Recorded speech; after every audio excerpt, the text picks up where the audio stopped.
বন্ধুরা, তোমাদের সাথে আজকে একটা কথা শেয়ার করি। সেটা হচ্ছে, এই যে আমরা যে সংসারে থাকি, তো এটাকে ধরো, এটা বিদ্যালয় একটা। তো এই বিদ্যালয়ে পরীক্ষায় প্রশ্নপত্র এসছে। তার মধ্যে একটা প্রশ্ন হচ্ছে, শ্বশুরবাড়ি কাকে বলে? তো শ্বশুরবাড়ি কাকে বলে, আমি এবার উত্তরটা বলছি।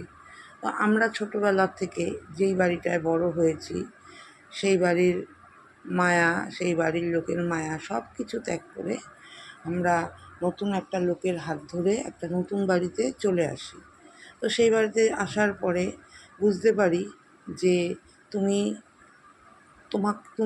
তুমি শুধু এখানে করেই যাবে। তুমি শুধু এখানে করেই যাবে, কারণ কি, তুমি এই বাড়ির বউ। আর এইখানে আসার পরে তুমি বিভিন্ন মানুষের বিভিন্ন কথা শুনবে। মানে তুমি কিছু বলতে পারবে না, তুমি শুনবে। তুমি কিছুই জানো না, তুমি সব কিছু তাদের থেকে শুনবে, জানবে। হ্যাঁ, তো তোমার পেছনে সবাই লেগে থাকবে। তো যে কোনো কারণেই হোক তোমার ভুল ধরবে, তোমাকে দুটো চারটে কথা শোনাবে। তো এই হচ্ছে শ্বশুরবাড়ি, যেটা যেটা যেইখানে তুমি তোমার ইচ্ছে মতন তুমি কোনো কিছুই করতে পারবে না। তো কীরকম, যেটা হচ্ছে তোমার ইচ্ছে মতন তুমি কোনো ড্রেস পরতে পারবে না, মানে প্রথম আর কি, ড্রেস পরতে পারবে না। তাদের অনুযায়ী চলতে হবে।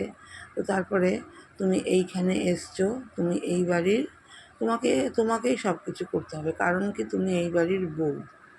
তো তোমাকেই সব কিছু করতে হবে। আর তারপরে তার সাথে সাথে তোমার স্বামী কোনো তোমাকে সাথ দেবে না, তোমাকে একা একাই লড়াই করতে হবে এদের সাথে। তো কিছু কিছু মানুষ আছে আবার সব সময় তোমার পেছনে লেগে থাকবে, যেটাকে তোমাকে উঠতে বসতে কথা শোনাবে। তারপরে আরও কিছু কিছু মানুষ আছে যারা মানে তোমাকে খালি ভাববে যে তুমি তো এই বাড়ির বউ, তোমাকেই তো করতে হবে, তুমি তো এই বাড়ির বউ। তো তুমি তারপরে আবার আরও কিছু কিছু মানুষ ভাববে যে তুমি বাইরে যাবে, তুমি আমাদের পারমিশন নিয়ে যাবে, কারণ কি, তোমাকে একদম লক্ষ্মীমন্ত হয়ে থাকতে হবে, কারণ তুমি এই বাড়ির বউ। তুমি তো এই বাড়ির বউ, তোমার আর অন্য কোনো পরিচয় নেই, তুমি এই বাড়ির বউ। তোমাকে তো এগুলো করতেই হবে, মানতেই হবে, কারণ কি, বিয়ে হয়ে তুমি আমাদের বাড়িতে এসছো।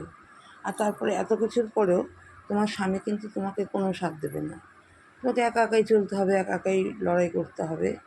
তো এই হচ্ছে শ্বশুরবাড়ি। তবে সব মেয়েদের এরকম হয় না, কিছু কিছু মেয়েদের হয়, তবে ম্যাক্সিমাম মেয়েদেরই হয়। আর এই শ্বশুরবাড়ি মানে হচ্ছে, তুমি এই বাড়ির বউ, তোমাকে করতে হবে, কারণ কি, তুমি এই বাড়ির বউ। তুমি তো এই বাড়ির বউ, তোমার আর অন্য কোনো পরিচয় নেই জীবনে। তো এইভাবেই ওই বাড়িটাতে দিনের পর দিন, মাসের পর মাস, বছরের পর বছর এভাবেই কেটে যায়। এভাবেই থাকতে থাকতে একটা অভ্যাসে দাঁড়িয়ে যায়।